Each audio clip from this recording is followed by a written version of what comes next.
नमस्कार, आप देख रहे हैं न्यूज प्लस 21। मैं हूं आपके साथ ललिता चक्रधारी। चले डालते हैं एक नजर आज की ताजा खबरों पर। रायपुर पहुंचे संत सदगुरु रितेश्वर ने हिजाब पर दिया बयान। कहा, अगर संविधान स्कूल में धार्मिक कपड़े पहनने की इजाजत देता है तो पहने, अलग अलग कानून नहीं चलेंगे। छत्तीसगढ़ के भिलाई में नया पिकनिक जोन बनेगा। कुम्हारी का बड़ा तालाब, म्यूजिकल फाउंटेन के साथ बोटिंग और मिलेगा डिफरेंट फूड का स्वाद। छत्तीसगढ़ के स्वामी आत्मानंद स्कूल में एडमिशन फर्जीवाड़ा, रुपए लेकर तय सीट से ज्यादा पर दिया प्रवेश। राजस्थान कोटा के चंबल नदी की छोटी पुलिया से गिरी कार, दूल्हे सहित 9 लोगों की हुई मौत। तेलंगाना सीएम केसीआर आज महाराष्ट्र सीएम उद्धव ठाकरे और एनसीपी अध्यक्ष शरद पवार से करेंगे मुलाकात। कानपुर के मेयर प्रमिला पांडे पर मतदान की गोपनीयता भंग करने का लगा आरोप, एफआईआर दर्ज। सीएम चन्नी का केजरीवाल पर हमला, आतंकवादी तो आतंकवादी होता है, मीठा हो या कड़वा। आलिया भट्ट और उनकी फिल्म गंगूबाई काठियावाड़ी पर अब कंगना रनावत ने निकाली अपनी भड़ास। कहा, 200 करोड़ राख हो जाएंगे। 2024 लोकसभा चुनाव के लिए कांग्रेस की तैयारी शुरू। रणनीति के लिए सोनिया गांधी बुला सकती है विपक्ष की बैठक, टीएमसी को भी भेजेंगी न्योता। ममता बनर्जी के मंत्री ने दिया चौंकाने वाला बयान। कहा, शुभेंदु अधिकारी ज्यादा दिनों तक नहीं रहेंगे बीजेपी में,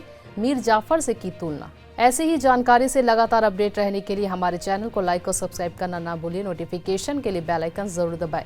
देखते रहिए न्यूज प्लस 21, आपके हक की बात।